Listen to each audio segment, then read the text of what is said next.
할렐루야. 우리 하나님의 말씀을 같이 봅니다. 하나님의 말씀은 갈라디아서 3장 10절 말씀입니다. 우리 현대인의 성경을 한번 같이 읽어봅니다. 우리 스크린을 보고 같이 한번 읽습니다. 시작. 율법을 지켜서 구원 받으려는 사람은 모두 저주 아래 있습니다. 그것은 율법책에 기록된 모든 것을 항상 지키지 않는 사람은 누구든지 저주를 받을 것이라고 성경에 기록되어 있기 때문입니다. 아멘. 지난주 수요일 날에는 하나님의 뜻을 이루신 예수님이라고 하는 말씀으로 함께 말씀을 전했습니다. 그래서 우리가 지난주에 말씀드린 것은 하나님의 마태복음 7장 21절 말씀이었죠. 주여 주여 하는 자마다 다 천국에 들어가는 것이 아니라 내 아버지의 뜻대로 행하는 자라야 천국에 들어간다고 했어요. 하나님의 뜻대로 살 수 있을 수 없다. 그러니까 사람의 노력으로는 우리 많은 것을 이루며 살아갈 수 있지만 안 되는 것도 있다. 그게 뭐냐면 하나님의 뜻은 사람의 노력으로는 안 된다. 하나님의 뜻은 하나님의 방법으로만 된다라고 말씀을 드렸어요. 그래서 하나님의 방법이 뭐냐면 예수 그리스도를 이 땅에 보내는 것이었다. 그 예수 그리스도를 이 땅에 보내기 위해서 먼저 이스라엘 백성들에게 주셨던 것이 뭐냐면 율법이었다라는 거예요. 기억이 나시나요? 그래서 율법을 주신 목적이 뭐냐면 죄를 깨닫게 해서 예수께로 인도하는 것이 율법을 주신 목적이었어요. 그 율법을 주신 목적의 또 다른 의미는 뭐냐면 이스라엘 백성들을 하나님의 말씀대로 하나님의 뜻대로 살도록 하기 위해서 율법을 주었는데 그 율법을 주시는 건 뭐냐면 그래서 그 율법 아래에 있게 하셨다라고 했어요. 왜? 율법을 주신 것은 율법으로 주신 죄를 깨닫게 하기 위해서 율법 아래에 내가 죄인이구나, 내가 하나님 뜻대로 살 수 없는 죄인이구나 라는 것을 율법 아래에 있게 하셔서 그 율법으로 죄를 깨닫게 될 때에 어떻게? 율법에서 나와서 예수께로 갈 수 있도록 해 주시기 위해서 율법을 주셨다라고 말씀을 드렸어요. 그래서 하나님의 뜻은 다른 게 아니에요. 아들을 보고 믿는 자에게 영생을 주시겠다라는 거였어요. 믿으십니까? 그래서 내 아버지의 뜻은 아들을 보고 믿는 자마다 멸망하지 않고 영생을 주시겠다라고 요한복음 6장 40절에 말씀을 드렸습니다. 그게 지난주에 이야기했어요. 그러면서 예수를 바라봐야 한다. 예수를 보고 믿어야 율법의 저주 아래서 나올 수 있다. 다시 말하면, 다른 말로 표현하면 율법의 저주 나오는 것이 뭐냐면 하나님의 뜻대로 살 수 있게 된다라는 것이었다라고 지난주까지 말씀을 드렸습니다. 오늘 그 두 번째 이어서 그러면 하나님의 뜻대로 살 수 있는 것이 무엇인가? 율법의 저주에서 벗어나는 방법 따지면 두 번째 시간인데 그래서 오늘 본문이 그렇다라는 거예요. 다시 한번 본문을 읽어봅니다. 시작. 율법을 지켜서 구원받으려는 사람은 모두 저주 아래 있습니다. 그래서요. 하나님은 우리에게 율법을 주신 것은 죄를 깨닫게 함이라는 거예요. 율법을 지켜서 구원받으려고 주신 것이 아니라 율법을 주신 것은 죄를 깨닫게 해서 내가 죄인이구나. 그러면 죄인이 어떻게 해야 구원받을 수 있는가? 예수께로 가야 되는구나. 그런 의도에서 율법을 주셨다라는 거예요. 그런데 사람이 가르치는 방법을 통해서 율법을 지켜서 구원받으려고 노력하고 또 노력해서 믿으려고 하니까 계속해서 다람쥐 쳇바퀴 돌듯이 율법 안에서 갇혀서 나오지 못하는 거예요. 그러면서 율법을 지키는 사람들이 하는 말이 뭐냐면 나는 지켰는데 왜 너는 지키지 않느냐? 그 대표적인 인물이 누구였다고 했어요? 사울이었다고, 바울이었다라고 이야기했어요. 바울이 율법으로 흠이 없는 자였는데 그가 율법 안에 갇혀 살아가니까 율법의 눈으로 보는 거예요. 나는 율법을 지켰는데 하나님 말씀 이런데 왜 당신은 안 지킵니까? 그래서 정죄하고 판단하고 죽이는 일로 율법의 눈으로 보는 거예요. 그러니까 율법의 저주 안에서 나오지 못하는 거예요. 그런데 누구를 만나니까? 예수님을 만나니까 그 율법의 저주에서 벗어났다라는 거예요. 믿으십니까? 그러면서 고백하는 건 뭐예요? 나는 죄인 중에 괴수입니다라고 얘기하는 거예요. 그러니까 나는 죄인이라는 거예요. 내가 죄인이구나. 율법을 주신 목적이 죄를 깨닫게 해서 예수를 바라보는 것이었는데 율법은 알고 있었지만 그 의미를 정확히 몰랐다라는 거예요. 그러니까 예수를 만나고 나니까 이 율법이 이런 의미였구나 라고 깨닫고 그 율법의 저주에서 벗어나니까 뭐예요? 자유로운 거예요. 예수를 전하고 예수께로 가는 것이 너무 기쁜 거예요. 내가 그리스도를 알기를 원한다라는 거잖아요. 내가 아는 것은 십자가 외 그리스도 외 다른 것을 알기를 원하지 않는다라는 거예요. 더 이상 율법 속으로 다시 돌아가고 싶지 않은 거예요. 나는 예수만을 바라보고 예수만을 전하고 싶다라고 하는 것이 바울의 기쁨이었다라는 거예요. 믿으시길 주님의 이름으로 축복합니다. 그래서 오늘 율법을 지켜서 구원받으려는 사람은 모두 율법의 저주 아래 있다라는 거예요. 계속 이걸 지키려고 따라봅시다. 한번 따라 지키려고 노력해도 지킬 수 없는 것이 율법입니다. 그러니까 그래도 맞아요. 그것은 율법책에 기록된 모든 것을 항상 지키지 않는 사람은 누구든지 저주를 거기에서 못 나온다라는 거예요. 그러니까 율법을 다 지키는 사람이 없어요. 그러니까 기록된 이론적으로 글귀에 맞는 건 사도 바울이 다 지켰다고 하지만 예수님은 말하는 거예요. 지나가던 여인을 보고 음란을 품으면, 음란을 마음을 품으면 그게 뭐예요? 그 죄의 살인죄인 거예요. 음란죄예요. 남의 것을 탐하는 거게 되는 거예요. 남의 것을 보고 야 저거 갖고 싶다. 내 것이 아닌데 남의 것을 갖고 싶어. 그것도 다 죄가 되는 거거든요. 마음에서 있는 것도 죄라고 얘기하는 거예요. 그러니까 우리는요 율법에서 벗어날 수가 없어요. 율법을 지킬 수가 없다고요. 믿으십니까? 그러니까 그 율법에서 벗어나는 일은 뭐냐면 예수가 내 안에 들어오는 거예요. 예수를 바라보는 거예요. 예수님은 율법의 완성이잖아요. 지난주 말씀 금요일 날은 또 이어서 그렇게 다른 방법으로 얘기하지만 첫째 것을 패하는 방법은 뭐예요? 왜 예수님을 오셔서 첫째 것을 패하는가 이야기하죠. 그 첫째 것으로 사람이 지킬 수 없어요. 사람이 가르쳐서는 절대 지킬 수 없어요. 그래서 예수님이 오셔서 첫째 것 율법을 패하신다고 말씀을 또 금요일 날은 그렇게 말씀을 전하고 있습니다. 그래서 보세요. 갈라디아서 3장 13절 말씀도 한번 같이 봅니다. 시작. 그리스도께서 우리를 위하여 저주를 받으사. 앞에 보니까 율법을 지켜서 구원받으려는 사람은 저주 아래 있습니다 라고 말씀드렸죠. 그런데 보세요. 그리스도께서는 우리를 그 저주 아래 있는 사람들을 어떻게 하는 거예요? 구원하시려고 하시는 거예요. 그리스도께서 우리를 위하여 읽어봅시다. 저주를 받은 바 되사 율법의 저주에서 우리를 속량하셨으니. 보세요. 우리가 지금 어디에 있다라는 거예요? 율법의 저주 안에 있다라는 거예요. 다람쥐 쳇바퀴 돌듯이 거기서 계속 살아가고 있는 거예요. 그러니까 그 안에서는 우리 힘으로 우리의 노력으로는 율법의 저주 아래서 나올 수 있다 없다? 없다라는 거예요. 예수를 바라보지 않고서는, 예수를 의지하지 않고서는, 예수께로 가지 않고서는 절대로 그 율법에서 나올 수가 없다라는 거예요. 마귀는 지난번에도 말씀드렸습니다. 우리가 고린도전서 15장 56절에 보니까 율법의 기능이 뭐였냐라고 했어요. 율법의 기능은 다른 게 아니에요. 그 마귀가 율법을 가지고 뭐 한다는 거? 사망에 이르게 만든다는 거예요. 그러니까 결국은 우리가 율법이 결국 죄의 어떠한 그 의인화시켜서 말하면 그 죄의 의인화는 마귀거든요. 그러니까 왜? 마귀가 죄를 짓게 만들잖아요. 죄를 짓는 자마다 마귀에 속한다고 했으니까 그 죄를 짓는 자들이 무엇을 가지고 율법 때문에 죄 아래 갇혀와서 나오지 못하는 거예요. 그러니까 뭐 하는 거예요? 죽이고 정죄하고 판단한다고 말씀을 드렸습니다.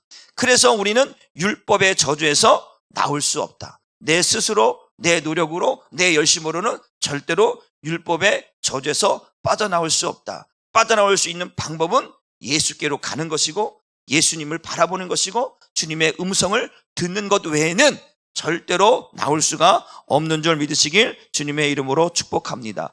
그러면서 말씀하기를 율법의 저주에서 우리를 뭐 했다라는 거예요? 속량하셨다라고 해서. 그 속량이라고 하는 다른 의미는 구속이라고 하는 의미와 같은 의미로 쓴다고 했어요. 값주고 사는 거예요. 그러니까 노예를 자유케 한다라는 거예요. 그러니까 그 죄에서 자유케 하는 분, 그 죄에서 우리를 이끌어낼 수 있는 분은 누구밖에 없다? 예수밖에 없다라는 거예요. 그러니까 율법의 저주에서는 예수가 아니면 누구도 아무도 속량, 구속함을 받을 수 없다라고 하는 것을 말씀하고 있어요. 그러면 어떻게 오늘 그 율법에서 저주에서 나오게 하시는가? 오늘 그것을 보려고 합니다. 마태복음 26장 28절 말씀을 같이 봅니다. 한번 같이 읽어봅니다. 시작. 이것은 죄사함을 얻게 하려고 많은 사람을 위하여 흘리는 바 나의 피 곧 언약의 피니라. 죄사함을 얻게 하려고. 죄사함을 얻게 한다고 하는 말은 다시 말하면 율법의 저주 아래 있는 나를 어떻게 하는 구속할 수 있는 방법을 얘기하는 거예요. 죄사함을 얻기 위해서는 나를 율법의 저주에서 나를 건져내고 나를 구원할 수 있는 것은 뭐 하는 거예요? 나의 피, 곧 언약의 피밖에 없다라고 하는 것을 이야기하고 있는 줄 믿으시기 바랍니다. 죄사함인데 이 죄사함이 한 사람이 아니라 어떤 사람이요? 많은 사람. 죄를 짓고 살아가는 많은 사람인데 특별히 이 죄를 짓고 살아가는 많은 사람을 성경은 누구라고 이야기하고 있는가 구체적으로 봐야 돼요. 우리가 많은 이제 이것 갖고 이제 뭐 신학적으로 또 종교적으로 많은 논란이 있지만 이 죄 사함을 얻기 위해 흘리는 많은 사람은 누군가를 보려고 합니다. 한번 같이 살펴봅니다. 마태복음 1장 21절 말씀입니다. 시작. 아들을 낳으리니 이름을 예수라 하라. 이는 그가 자기 백성을 그들의 죄에서 구원할 자이십니다. 죄 사함을 얻기 위하여 많은 사람을 흘리는 바 나의 피, 곧 언약의 피다. 나의 피, 예수님의 피, 그 피는 언약의 피인데 누구를 위해? 죄 사함을 얻기 위해서 많은 사람을 위해 흘리는데 그 나의 피, 언약의 피는 누구를 위해 흘리는 피인가? 거기서 많은 사람이라고 표현되어 있는데 구체적으로 엄밀하게 따져보면 그것은 많은 사람, 온 인류가 아닌 그 인류 안에 속에 있는 누구? 자기 백성인 거예요. 이해가 되시죠?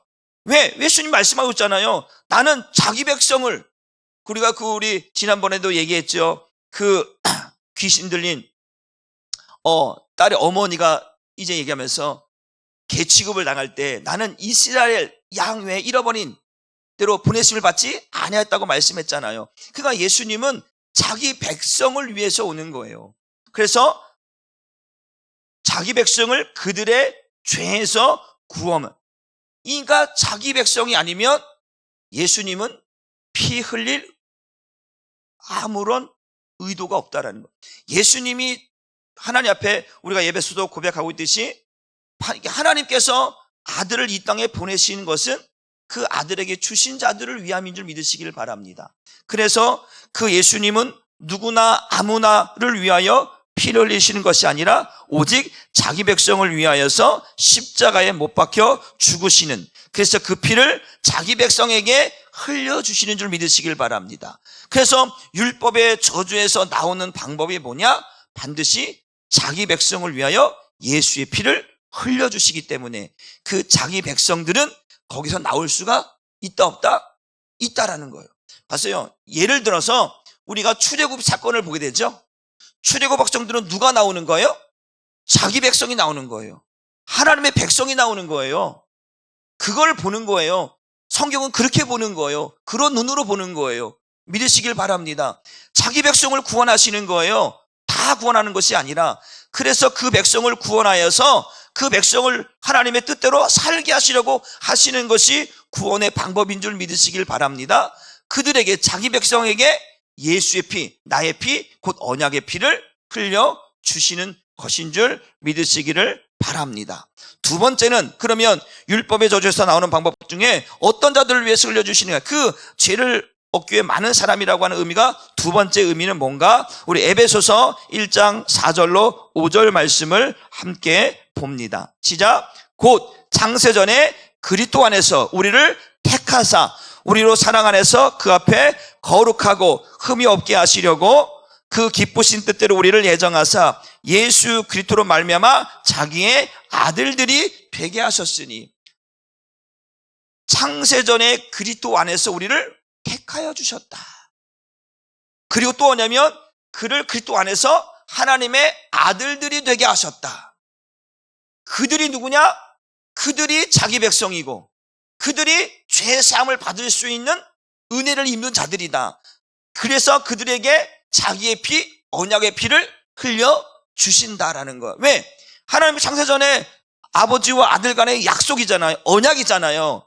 그 언약을 이루시기 위해서 예수님이 오셨고 죽으셨고 피 흘리셨다. 누구를 위해서? 자기에게 주신 자들을 위해서 피 흘렸다. 요한복음 6장 39절 말씀입니다.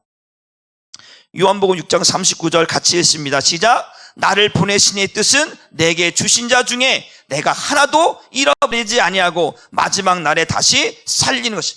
그들을 살리기 위해서는 뭐가 필요하냐? 예수의 피가 필요하다는 거예요. 아버지께서 내게 주신 자, 난 잃어버리면 안 되는 거잖아요. 왜? 아버지께서 나를 이 땅 가운데 보내신 것은 그들을 구원하기 위함인 거예요. 그들을 하나님의 아들들로 만들기 위함이기 때문에 그들을 잃어버릴 수 없다. 잃어버리지 않기 위해서 하는 방법이 뭐냐? 그것이 예수의 피를 흘리시는 거다. 그 율법의 저주 아래서 살아가고 있는 그들을 그 율법의 저주에서 건져내는 방법은 예수의 피를 흘리는 것이다. 그래서 그들을 하나님의 아들들로 삼는 것이 내가 온 이유이다 라고 말씀하고 있는 줄 믿으시길 바랍니다. 그러니까 저와 여러분들이 율법의 저주에서 벗어나서 예수를 믿게 된 것은 언제부터 계획된 거예요? 창세 전부터 하나님의 뜻 가운데 계획되어진 일을 누가 이루시는 거예요? 예수께서 이루시는 거예요. 그것을 누가 지금 증언하고 증명해 가고 있느냐? 성령께서 우리를 예수 안에 부르시고 예수를 주라 시인하게 하셨다라는 거예요. 그래서 우리가 지금 여기에 있다. 우리는 율법의 저주 아래 갇힌 자들이 아니라 예수 그리스도 안에서 살아가는 은혜 입은 자인 줄 믿으시길 주님의 이름으로 축복합니다. 그래서 우리가 언약된 자들이라, 언약의 백성이라, 이런 표현들은 창세 전으로 넘어가는 거예요. 하나님과 그 아들 간의 약속, 그 언약이 이루어진, 아들들이 되게 하신, 하나님의 백성이 되게 하신 그 약속이 이루어졌기 때문에 우리를 언약의 백성이라 이렇게 말씀하고 있는 줄 믿으시길 바랍니다. 여러분, 하나님이 여러분들을, 우리가 이제 양의 비유가 있잖아요. 100마리 양이 있는데 한 마리 양이 매매하다가 지 먹고 살아가다가 어디로 흘러갔어요. 눈도 제대로 보이지도 않으면서 그냥 풀 뜯어 갔는데 그 울타리에서, 양의 무리에서 이탈되었어요. 그럼 목자는 그 99마리를 위해서 그 99마리를 몰고 갑니까? 아니면 그 양을 딱 모아놓고 한 마리 양을 찾기 위해서 갑니까? 성경은 그 잃어버린 한 마리 양을 찾기 위해서 그 목자는 밤새도록 수고하는 거예요. 그런 거예요. 그래서 지금 요한복음 6장 39절에 그 얘기를 하고 있는 거잖아요. 잃어버린 양을 하나도 잃어버리지 않게, 내게 주신 자를 하나도 잃어버리지 않기 위해서 내가 이 땅에 왔다라는 거예요. 왜? 잃어버리면 안 되잖아요. 그를 위해서 예수는 오셨고 그 잃어버린 자들을 구원하기 위해서 그 세상으로부터, 그 세상의 죄악으로부터 그 잃어버린 자를 구원하시기 위해서 십자가에 죽으시고 예수의 피를 흘려주시는 것인 줄 믿으시길 주님의 이름으로 축복합니다. 세 번째를 볼게요. 오늘 율법의 저주에서 나오는 방법 세 번째가 뭐냐면, 따라합시다. 나는 죄인입니다. 이렇게 고백하는 자를 위해서 예수의 피가 흘려지는 줄 믿으시길 바랍니다. 누가복음 5장 32절 말씀을 같이 보도록 합니다. 시작. 내가 의인을 부르러 온 것이 아니요 죄인을 불러 회개시키러 왔다. 예수님이 오셨어요. 의인을 부르러 온 것이 아니고 죄인을 부르러 오셨다라는 거예요. 왜? 모든 사람이 죄를 범하였으며 하나님의 영광에 이르지 못하였다고 말씀하고 있잖아요. 모든 사람이 하나님과 소통하며 살아야 되는데, 하나님의 백성이 하나님과 소통하며 하나님과 영적인 대화를 나누며 하나님의 은혜를 입고 살아가야 되는데 그것이 단절되었다라는 거예요. 그러니까 단절되었다라고 하는 것은 소통이, 교제가 끊어졌다라는 얘기예요. 그래서 모든 사람이 어디에 갇혀 있냐? 율법의 저주 아래 갇혀 있는 거예요. 예수를 통해서 하나님께 나아가야 되는데 그 예수께로 나아가지 못하니까, 율법의 저주 아래 갇혀 있으니까 주님과 소통할 수가 없게 되었다라는 거예요. 그래서 마귀는 율법을 가지고 우리를 그 율법의 저주 아래 가다 놓는 거예요. 그래서 율법의 저주 아래 갇혔다라고 말하고 있는 것은 그 마귀가 율법을 가지고 하나님과 소통하지 못하게 만드는 거예요. 예, 너는 죄인이니까 너는 구원받아 못 받아. 너는 죄를 지고 살아가니까 너는 안 돼. 이렇게 정죄하고 판단하니까 벗어날 수가 없는 거예요. 나는 안 되는가 보다. 나는 죄인인가 보다. 나는 그래서 안 돼. 이것이 반복되는 거예요. 여러분, 죄를 지을 수 있어요. 그러나 그 죄를 항상 제가 말씀드리죠. 누구에게 떠넘기라고요? 예수께로 떠넘기는 거예요. 예수님 오신 목적은 뭐예요? 하나님께서 그 어린 양의 우리의 죄를 담당시켰단 말이에요. 그 예수님께서 우리의 죄를 담당하고 죽으시는 것이 예수님의 목적이에요. 왜? 우리를 살게 하기 위해서, 우리를 율법의 저주에서 구원하시기 위해서. 우리가 죄를 짓고 죄를 가지고 살아가면 율법에서 벗어날 수 없기 때문에 그러는 거예요. 그래서 가룟 유다의 죽음을 주님이 안타까워하시는 거예요. 야, 이 바보야, 네가 왜 죽냐 이거죠. 똑같이 베드로로 죄를 짓고, 그렇죠? 베드로도 예수님을 부인했잖아요. 베드로 예수님을 저주했잖아요. 그런데 닭이 울 때에 베드로는 뭐예요? 통곡하며 회개하는 거예요.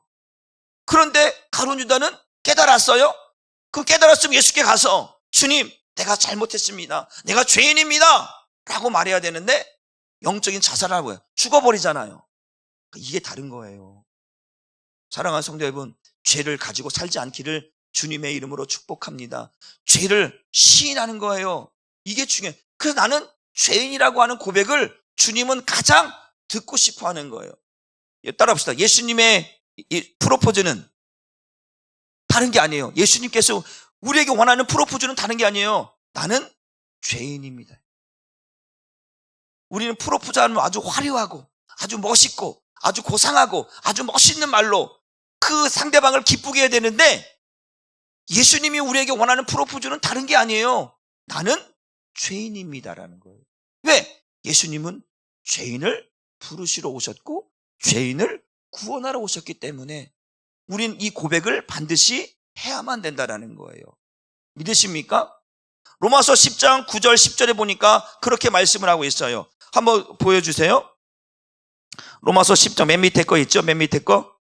시작. 네가 만일 네 입으로 예수를 주로 시인하며 또 하나님께서 그를 죽은 자 가운데 살리신 것을 네 마음에 믿으면 구원을 받으리라. 10절. 사람이 마음으로 믿어 의에 이르고 입으로 시인하여 구원을 얻으리라. 이게 중요한 거거든요. 마음으로 아무리 믿고 있어도요, 입으로 시인하지 않으면 안 되는 거예요. 우린 항상 시인하는 거예요. 나는 죄인입니다. 당신이 하나님의 아들인 것을 나는 믿습니다. 당신이 이 땅에 왜 왔는지 나는 알고 있습니다. 그게 뭐예요? 알고 있다는 게, 당신은 의인이 아니라 죄인을 부르러 왔다는 걸 나는 알고 있기 때문에 나는 그래서 죄인입니다. 당신이 찾으시는 사람이 나입니다라고 고백해야 되는 거예요. 하나님이 찾으시는 분이 여기 나 아니고요, 저기 있어요. 난 죄인이 아니거든요. 나는 의인이에요. 난 죄진거 없어요. 저쪽 동네 가보세요. 이게 아니라는 거예요. 주님, 내가 예수님이 의인이 아니라 죄를 부르러 왔다는 건 나는 알고 있습니다. 왜? 당신이 하나님의 아들인 건 나는 알고 있으니까. 그런데 주님이 이 땅에 오신 목적이 죄인을 부르러 오셨잖아요. 주님, 내가 죄인입니다. 요한계시록에 말씀하고 있잖아요. 누구든지 주의 음성을 듣고 그 마음의 문을 열면, 열어야 되냐? 주님의 음성을 들으면 열을 수 있어야지, 마음의 문을. 왜? 주님이 찾으시는 사람이 내가 여기 있다, 나 여기 있다라고 말할 수 있어야 되거든요. 그런데 말하지 않아요. 세상 사람들은요, 죄인이라고 말하면요 되게 싫어해요. 죄에 대해 되게 민감해요. 당신 죄인이지? 뭔 소리야? 난 죄 아니야? 서로 그냥 아니라고 우기잖아요. 죄만 나왔다 그러면 죄라고 하는 단어만 하나 딱 나오잖아요. 그러면 이제 눈이 동그래지고 이제 온감이 이제 막 집중이 되는 거예요. 나는 아닌데 왜 나에게 그러는 거야? 막 싸우기 시작하는 거예요. 인정하면 되는데 인정을 안 하는 거예요. 여러분, 여러분에 있는 모든 죄를 예수께 떠넘길 수 있기를 주님의 이름으로 축복합니다. 그래서 내가 죄인인 걸 고백하는 거예요. 요한일서 1장 9절 말씀 위로 올라가서 요한일서 1장 9절 말씀 같이 봅니다. 시작. 만일 우리가 우리의 죄를 뭐하면? 우리의 죄를 자백한다는 게 뭐예요? 나는 죄인입니다라는 거예요. 근데 우리 죄를 고백 안 해요. 남의 죄는 다 잘 알아. 저 사람은 어떻고요? 이 사람은 어떻고요? 이 사람은. 그런데 나의 죄는 보지 못하는 거예요. 그렇잖아요. 만약 우리가 우리 죄가 있다면 우리 죄를 자백하는 거. 주님, 내가 죄인입니다. 다른 사람은 상관없이 그 사람이 어떻다 할지 나는 그 사람 모릅니다. 내가 죄인입니다. 내가 죄인입니다. 누가 죄인이라고요? 내가 죄인입니다. 다른 사람이 사람을 죽이고 뭐하고, 그거는 주님이 알아서 할 일이에요. 지금 나는 내가 구원받아야 되는데 다른 사람의 죄는 다 알고 있고 다른 사람의 죄는 다 들추기고 있는데 나는 죄인이라고 말하지 않아요. 그러면 이건 안 되는 거예요. 내가 죄인입니다. 그래서 만일 우리 죄를 자백하면 그는 미쁘시고 의로우사 우리 죄를 뭐 한다고요? 사하시며 우리의 모든 불에서 우리를 깨끗하게. 야, 이거보다 쉽게 죄 용서받는 게 있어요? 여러분 법정 가보세요. 죄 한번 그 죄가 죄인이라고 아니란 거를 그거 변호하려면 얼마나 고생 많고 얼마나 돈 많이 들어가고 얼마나 힘든지 한번 해보세요. 그런데 우리 너무 쉽잖아요. 나는 죄인입니다. 주님 앞에 나는 죄인입니다. 그러면 모든 것이 사함받는 줄 믿으시길 바랍니다. 주님은 그러신 분이에요. 그런데 우리는 감추려고 하잖아요. 나의 죄를 숨기려고 하고 나의 죄를 감추려고 하고 나의 죄가 들통날까 봐 숨기려고 하잖아요. 이게 가장 예수 믿는 사람들 가운데 어리석음이다. 미련합니다. 왜? 주님은 죄를 자백하라고 하는데, 주님은 죄인을 부르러 오셨다고 하는데 아니라고 이해하고 숨기려고 하고. 그래서 보세요. 창세기에 올라가 보면 아담과 하와가 죄를 짓잖아요. 근데 뭐예요? 숨잖아요. 숨는다고니까요. 그걸 선악과를 먹으니까 뭐가 깨달아지는 거예요? 내 벌거벗은 모습이 깨달아지는 거예요. 선과 악이 내가 죄를 지었다. 하나님을 두려워하는 마음이 생겼다라는 거예요. 전에는 그런 마음이 없었는데. 왜? 죄를 짓고 나니까 숨는 거니까. 아담아 아담아 네가 어디 있느냐? 내가 숨었나이다. 왜 숨었느냐? 그 주님이 그 답을 듣는데 얼마나 가슴이 아프신 거냐. 아담아 무엇이 너로 하여금 죄를 짓게 만들었느냐? 아담아 무엇이 너로 하여금 나와 멀어지게 만들었느냐? 아담아 무엇이 너로 하여금 나와 상관없이 만들었느냐? 무엇이 너를 그렇게 만들었느냐? 죄라는 거예요. 그 죄를 시인하면 되는데 이 여자가 그랬나이다. 하나님이 내게 주신 그 하와가 나로 하여금 먹게 했습니다. 하와야 그래. 또 뱀에게 가잖아요. 뱀이 나를 유혹해서 이렇게 변명과 이유가 많아지는 거예요. 내가 죄인입니다 고백하면 되는데 누구도 아무도 죄라고 고백하지 않아요. 다 떠넘기는 거죠. 옆 사람에게 옆 사람 때문에, 권사님 때문에 그래요. 집사님 때문에, 목사님 때문에 그래요. 이것이 우리의 죄악된 우리의 모습인 거예요. 그러니까 나는 죄인입니다 한마디만 하면 되는데 주님이 다른 거 원하는 게 아니잖아요. 내가 죄인이라는 것을. 왜? 주님은 알고 있거든요. 내가 죄인이라는 걸 알고 있어요. 주님이, 하나님께서 아담이 죄진 거 모르고 찾으시는 거예요? 아니잖아요. 다 알고 있잖아요. 그런데도 죄인이라고 고백하지 않아요. 우리는 이런 모습 속에 살아가는 거예요. 그래서 우리가 빠르게 은혜를 입을 수 있는 것은 시인하는 것이다. 나의 죄를 고백하는 것이다. 누구 앞에? 예수 앞에. 나의 죄의 문제를 해결할 수 있는 유일한 분은, 그 율법의 저주에서 나를 건져낼 수 있는 유일한 분은 예수밖에 없으니까 그 예수 앞에 나가서 나는 죄인입니다 고백할 때에 우리에게 예수의 피를 뿌려주시는 거예요. 7절 말씀을 봅니다. 7절 말씀 시작. 그가 빛 가운데 계신 것 같이 우리도 빛 가운데 행하면 우리가 서로 사귐이 있고 그 아들 예수의 피가 우리를 모든 죄에서 깨끗하게 하실 것이다. 죄를 인정하면요 우리의 모든 죄를 깨끗하게 하고, 누구의 피로? 그 아들의 피, 예수의 피가 우리를 모든 죄에서 깨끗하게 하신다. 믿으십니까? 그러면 한번 여러분에게 여쭤보겠습니다. 여러분은 예수의 피로 모든 죄가 사함받은 자입니까? 아직도 부족합니까? 대답이 이게 좀 약간 시큰미큰, 이게 좀 뭔가 나는 죄 사함받았습니다 라고 나와야 되는데 나는 그냥 이렇게. 여러분의 모든 죄가 사함받은 줄 믿으시길 바랍니다. 여러분, 우리가 또한 앞으로도 수없이 많은 죄들이 우리를 또한 결박하려고 할 거예요. 여러분, 그 죄 누구에게 넘기라고요? 예수님께 넘기라고. 그래야 죄사함이 있는 거예요. 그걸 가지고 살아가는 사람이 미련한 거라니까요. 나는 죄인이라는 걸 잊지 마십시오. 나는 의인입니다 말하기 전에 나는 죄인입니다 말할 수 있어야 돼요. 그 나는 의인이라고 말한 건 내가 말할 수 있는 게 아니라니까요. 그건 하나님만이 내게 말할 수 있는 거예요. 내가 나에게 나는 의인이라고 말할 수 없어요. 왜? 그 의인이라고 칭함하는 것은 하나님이 칭해 주는 거예요. 내가 나에게 그거를 칭할 수 없어요. 나는 죄인입니다 라고 고백할 때에 하나님께서 우리 마음에 예수 그리스도가 있는 걸 보시고 의롭다 칭해 주시는 것이지 내가 어떻게 의롭다고 말할 수 있습니까?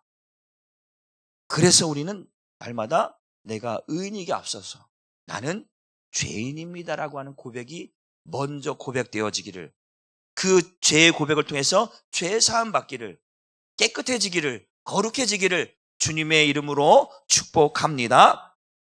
그래서 자기 백성이 죄 가운데 아까 것처럼 모든 사람이, 다시 한번 우리 마태복음으로 26장 28절로 넘어가 볼게요. 앞으로. 네, 다시 한번 읽어보면 시작. 이것은 죄 사함을 얻게 하여 많은 사람을 위하여 흘리는 바 나의 피 곧 언약의 피니라.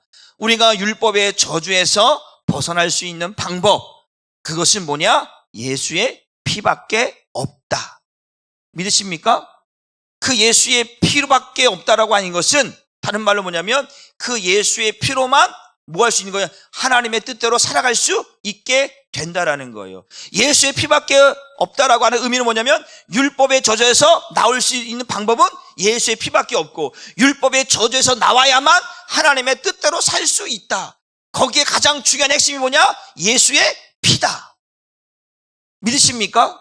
그러니까 예수의 피가 날마다 내 안에 있는 게 그게 은혜예요. 우리가 지금 하나님 앞에 예배드리고 있잖아요. 이거는 우리는 이게 뭐냐면요. 이게 얼마나 큰 은혜면 율법의 저주에서 나와서 드려지는 예배예요. 여러분이 율법의 저주에서 나오지 못한 예배는 구약의 예배를 드려야 돼요. 짐승의 피로 예배를 드려야 한다고요. 무슨 말인지 알겠죠? 지금 우리가 드려지는 예배는요. 하나님의 뜻대로 드려지는 예배라니까요. 예수의 피로가 인하여 드려지는 예배, 거룩한 예배가 드려지는 지금 우리의 예배인 줄 믿으시길 바랍니다. 그러니까 율법의 저주에서 나오는 것만이 우리가 하나님의 뜻대로 살 수 있다. 그 방법이 뭐냐? 예수의 피밖에 없다. 그래야 우리가 온전한 예배, 하나님이 기뻐하는 예배를 드릴 수 있다. 난 여러분들이 그 거룩한 예배에 참여한 여러분을 축복합니다. 여러분이 그 율법의 저주에서 나오기 위해서 예수를 믿고 그 예수를 시인하고 그 고백하고 나는 죄인입니다, 예수가 아니면 안 됩니다라고 하는 그 처절한 고백이 있을 때 여러분이 하나님의 뜻대로 살 수 있고 하나님의 뜻 가운데 거룩한 예배에 참여한 자가 될 수 있다. 여러분들 그렇게 살 수 있기를 주님의 이름으로 축복합니다. 여러분 마음속에 예수님 계시죠? 여러분 감사합니까? 아니면 조금 뭐라 그럴까? 부담스럽습니까? 감사하죠? 감사해야 돼요. 우리가 구원받을 수 있는 유일한 길이 예수밖에 없는데 그 예수의 보혈의 피가 그 율법의 저주에서 우리를 건져내셔서 우리를 거룩한 예배자로 드릴 수 있다는 게 이게 얼마나 큰 영광이고 은혜인지 여러분들이 날마다 여러분 마음속에서 주님을 찾으시고 주님이 여러분들을 위로하시며 그 주님께서 여러분들의 마음을 다독거리시며 사랑하는 아들아, 사랑하는 딸아, 오늘도 네가 나와 함께 하나님 앞에 거룩한 영과 진리로 드려지는 예배를 드리고 있구나. 이것이 은혜인 거예요. 나는 우리 한사람교회 성도님들이 그런 멋있는 예배, 영적인 예배, 신령한 예배, 거룩한 예배, 오늘 새벽에도 말씀한 것처럼 여러분들이 승리하는 교회가 되어져서 이기는 교회가 되어져서 드려지는 예배가 되기를 다시 한번 주님의 이름으로 축복합니다. 우리 이 시간 잠시 기도합니다. 하나님 감사합니다. 하나님, 오늘 우리는 하나님의 뜻대로 살아갈 수 없는 죄인입니다. 그러나 하나님, 이 죄인을 위하여서 하나님의 계획이 있었고 그 하나님의 아들을 이 땅에 보내시기 앞서서 율법을 주셨습니다. 그 율법을 주신 것은 우리를 하여금 죄를 깨닫게 해서 예수께로 가기 위함이었습니다.